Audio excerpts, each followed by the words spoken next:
talked this morning about wanting a little more energy and hunger. It appears that wish. Yeah, I thought we came up with a real good focus, and we skated well, and then when we were skating well, we're much better, and we had a little more purpose in our game. When a guy scores behind the net, pretty good indication he's on a pretty good streak. Well, you know what? When you put pucks on the net and you put pressure in the crease, good things can happen. You saw, pucks are bouncing around. You find a loose puck, and sometimes it goes off the goalie. It goes off a D-man. It's really hard to. It's almost like putting a ball in one of those bingo machines. It bounces around, and if it bounces to the right place, you can put it in the net. So nothing wrong with that. The decision to put him on that line with Arnott and Sullivan today, what was the thinking? Well, I was looking for a little bit of a change. We've got basically our three oldest players on that line, and we got a lot of games, and I was just looking for just a little change, because sometimes you go a little bit stale when you stay together as a line, and once in a while the odd change will work. Putting Sullivan back at the point on the power play, I think with Franson scratch. Yeah, with Franson out, we talked about putting Sully back there and changing it up a little bit there and giving us a different look, and then we got a couple power plays, so they were good. I mean, the Hornquist goal was a real good executed play. The power play had some more looks today, which was good. They entered better, and then they executed a little bit better. What was your view? Play, you hadn't had him in the line. He was good. I thought he was real solid. I don't have any issues with Salsa's play. I thought he was pretty solid.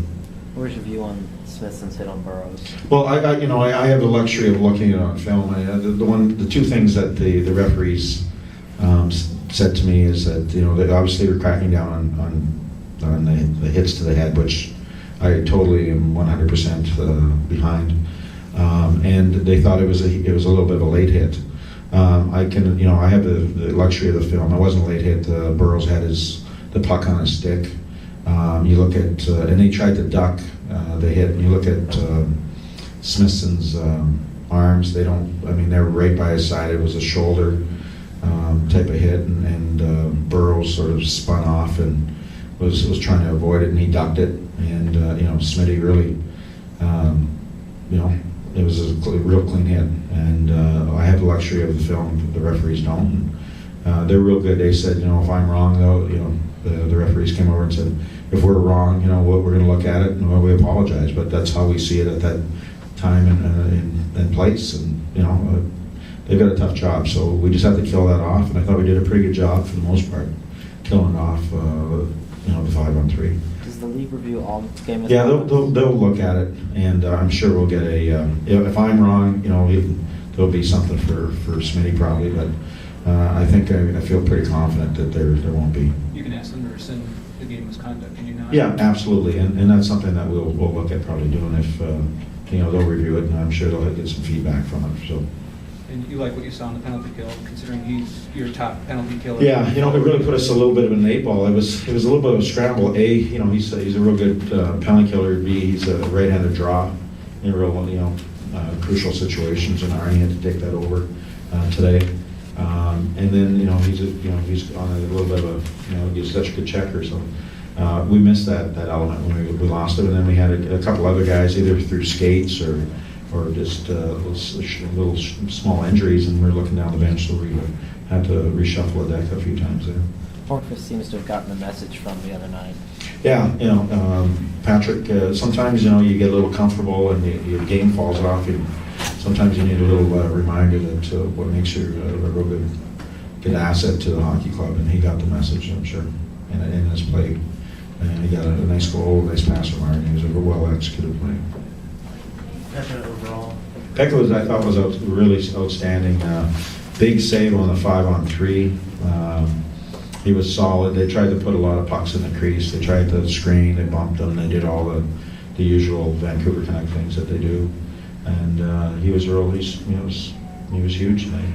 Obviously, Pekka Rinne has been playing at a high level. Can you speak to his development and maturity as a player, as a number one? Well, both our goaltenders have played very well, and I think what a lot of credit goes to Mitch Korn, who's our goaltending coach.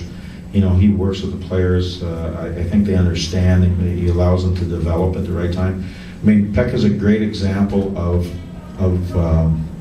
how you develop, I think, players. You know, he spent maybe a little extra time in the American League, especially in a very important position, played a lot, feels real comfortable, matured on and off the ice, and now he's taken it to the next level. And sometimes there's nothing wrong with guys staying down there and maturing, and Pekka's a great example of how you develop players. And you look at the process, so the guys are having success. Danny Ellis spent time in the minors, and he's come up and he's taken the next step. And so a lot of times we talk about goaltenders really not finding themselves until maybe their second team, because they're a little bit older, spent time in the minors. And you know, Pex is a good example of developing our own type of goaltender, and Danny's a good example of a guy who spent time in the minors from another organization who got a chance with us and continues to develop. Would you say he's taken a step forward from last year? Or the year before? Well, I think they're more sure of themselves in terms of ability. I don't know if there's much difference in terms of the physical ability, but the mental acceptance of situations and the probably being more relaxed in those situations is probably where the development has happened. In the preseason, you talked with David Legwan and Marty Erat about developing and becoming more of a force. Are they developing into where you want them to be at this point? Well, you know, they both, you know, had a lot of pressure on them early, just because of where they are in terms of their importance on our team, and then obviously with they received big contracts and been long-term contracts, and it took them probably a little bit of time to deal with that pressure. But I think now they're comfortable. David's been real crucial to us as probably in the last probably the last 2.5 months. He's been a real important part. And Marty, once he started playing the Martin Erat type of game that you're seeing now, where he's skating and he's dangerous and doing those type of things, you know, you see the production that he's getting, and you see how important he is to our hockey club. So I thought there was a lot of good efforts on our team. You know, on the back end, I thought our defense was pretty stable. Up front, we got contributions, be it, you know, those little battles on the wall, what have you. We had a lot of contributions tonight. That's it. That's all we got. All right. Thank you. Good night.